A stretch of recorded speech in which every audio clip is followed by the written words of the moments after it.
오늘은 남편이 환승연애 보고 그 향수 만드는 거 광태랑 누구다 유림이랑 그 향수 만드는 거 보고 이거 자기도 해보고 싶다고 해서 신청해서 왔어요.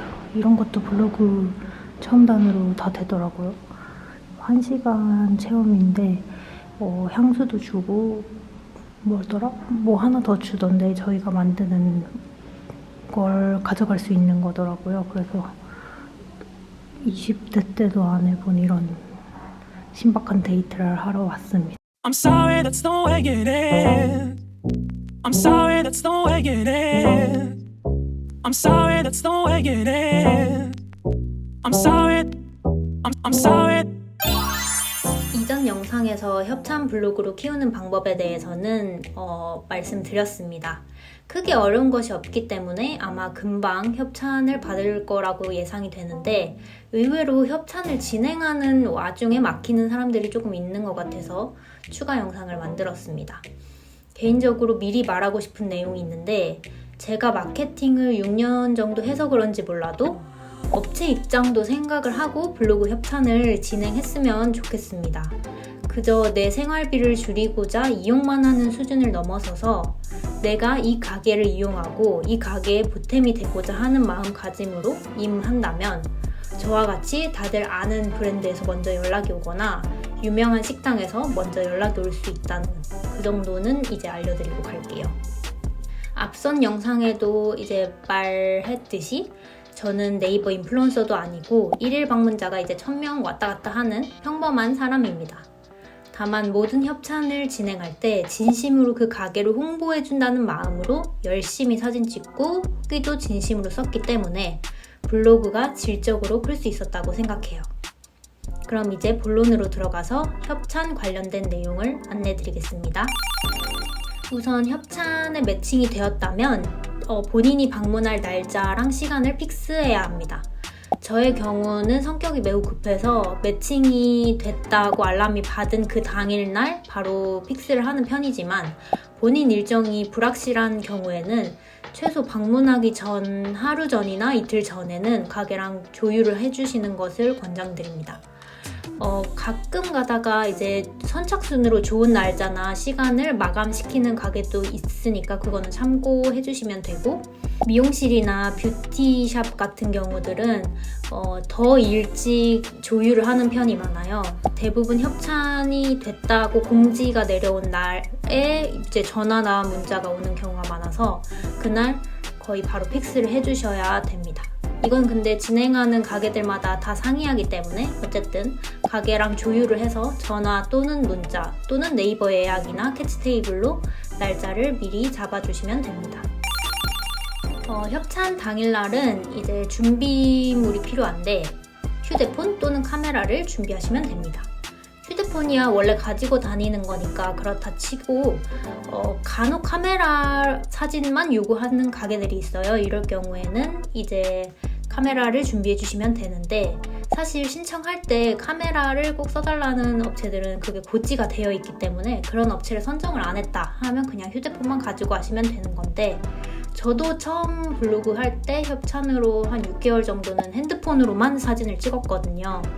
근데 이게 날이 갈수록 저도 블로그를 하다 보니까 욕심이 생기고 카메라로 찍은 게 조금 더 잘 나오는 것 같아서 집에서 그냥 뒹굴고 있던 DSLR 말고 뒹굴고 있던 똑딱이 그냥 미러리스 조그만한 거 가지고 다니면서 그걸로 사진을 찍고 있거든요. 근데 이게 점점 진행해 보면 알겠지만 본인이 느끼겠지만 카메라를 원하는 업체들이 대부분 하이 퀄리티인 가게들이 많아요. 10만원 넘어가는 좀 고급 레스토랑의 경우는 카메라만 원하는 경우도 많아서 이거는 초반에 협찬해보시다가 그런 것도 가고 싶다 하시면 카메라를 가지고 다니는 것을 추천드립니다. 그리고 이제 협찬 업체에 방문하기 직전에 저는 그 가게가 원하는 마케팅 포인트를 이동하면서 숙지를 하는 편인데 어떤 업체는 정확히 어떤 포인트를 강조해달라고 하는 경우가 있어요. 뭐 예를 들면 저희 화장실 꼭 노출해주세요 라든지 아니면 미용 같은 경우는 비포 애프터를 자세히 찍어주세요 라든지 가게 같은 경우는 어떤 인테리어, 특정 인테리어를 꼭 찍어달라, 아니면 영상으로 홀에서 어디 부분을 찍어달라, 이렇게 꼭 집어서 말하는 경우가 있거든요. 그 포인트를 협찬 진행하면서 빠뜨리지 않기 위해서는 저는 가기 직전에 한 번 더 보고 이제 가는 편입니다. 그러면 이제 사진이나 영상을 거기에 염두에 두고 찍을 수 있기 때문에 저는 이제 가기 직전에 그 마케팅 포인트를 한 번 더 읽고 가는 편입니다. 그리고 이제 협찬 업체에 방문을 했다 하는 상황이면 저의 경우는 이제 입장하자마자 몇 시에 예약한 누구입니다 라고 말을 하는 편인데, 어차피 예약을 잡을 때 그 업체에서 몇 시에 누구, 블로거라고 기재를 다 해놓기 때문에 이렇게 말만 해도 블로거가 왔구나를 인지를 하세요. 하지만 가끔 가다가 가게 내부 인원들이랑 그 커뮤니케이션 한 분이 다를 경우에 누락이 되거나 아니면은 예약한 사람은 있는데 이게 블로거라는 게 이제 기재가 안 되어 있는 경우도 있거든요. 그럼 그럴 경우에는 100% 그쪽에서 다시 물어보세요. 그렇기 때문에 그때는 어느 업체에서 블로그 협찬으로 왔다고 다시 말씀을 드리면 됩니다. 근데 업체에서도 블로그 협찬으로 왔다는 사실을 공공연하게 사람들이 있는 데서 떠드는 걸 별로 안 좋아해요. 그래서 그냥 몇 시에 예약한 누구입니다 라고만 말해도 다 오케이 해주십니다. 그리고 이제 식당 같은 경우에는 사장님이나 점장님이 와서 대부분 협찬 내용에 대해서 설명을 해주세요. 그러면 그걸 듣고 금액대로 진행하는 경우는 금액 내에서 식사를 하시는데, 저 같은 경우는 사실 살짝 오버해서 먹거나 음료나 술을 먹어서 추가 결제를 해주는 편이긴 해요. 이거는 개인차긴 하겠지만 개인적으로 저는 너무 공짜로 먹는 것 같아서 그러는 면인 건데, 이렇게 해도 사실 그것까지 서비스로 주시는 사장님들도 있고 이건 케바케이긴 하지만 그렇고, 이제 남편이랑 가면 사실 과식을 하게 되기도 하고 배가 안 차는 경우가 있어서 이제 추가로 더 결제를 하는 편입니다.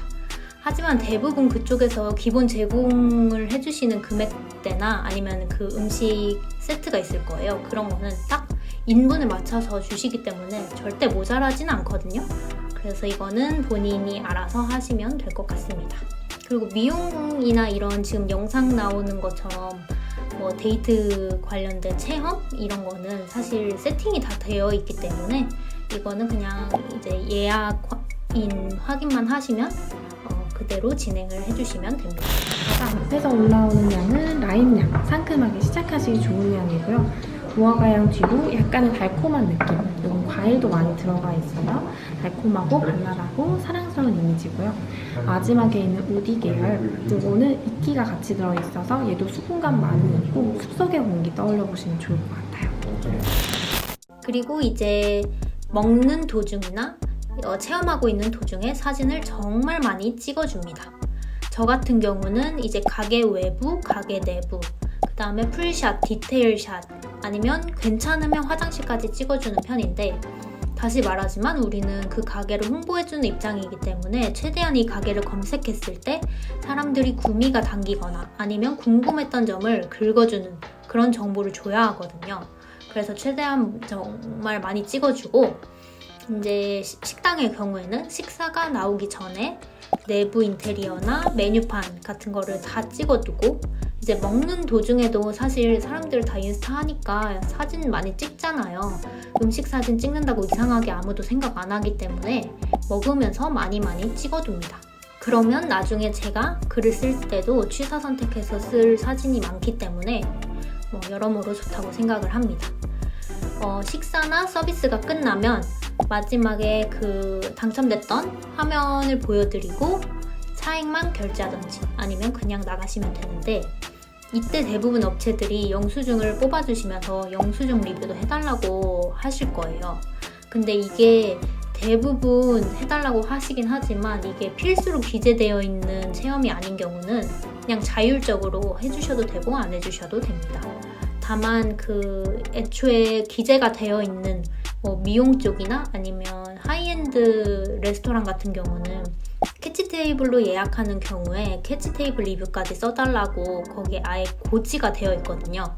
고지가 되어 있는 거는 필수로 해줘야 되니까 그런 것들은 꼭 해주지만 굳이 거기에 써있지 않았는데 해달라고 하시는 분들이 있는데 요거는 본인이 그냥 해주시고 싶으시면 해주시면 됩니다. 저 같은 경우는 대부분 다 영수증을 받아와서 블로그 쓰면서 핸드폰으로는 요거 영수증 리뷰를 해주는 편이긴 합니다. 이거는 자유. 이건 저도 처음 미용실 협찬 진행했을 때 되게 떨렸던 부분인데 미용사들은 대부분 협찬에 되게 익숙해져 있거든요. 그래서 대부분 비포 애프터를 본인 핸드폰으로 찍으시기도 하고 근데 딱 봐도 안 찍으시는 것 같다 하면 제 핸드폰을 드리고 좀 뒷모습 좀 찍어주세요, 옆모습 좀 찍어주세요 이렇게 말씀을 드리면 다 잘 찍어주세요. 사실 머리를 자르는 동안이나 아니면 스타일링하는 도중에는 같이 가는 사람이 있지 않는 한은 진짜 찍기가 어렵잖아요. 그래서 그 과정은 대부분 생략을 해도 다 이해해 주시기 때문에 뷰티 쪽은 제일 중요한 게 비포 애프터, 확실한 비포 애프터만 잘 찍으셔도 문제가 없습니다. 심지어 저는 처음 헤어 협찬 때 카메라도 다 가져갔는데 핸드폰으로만 사진을 찍었고 그게 제일 잘 나와서 대부분 그걸로 포스팅을 했거든요.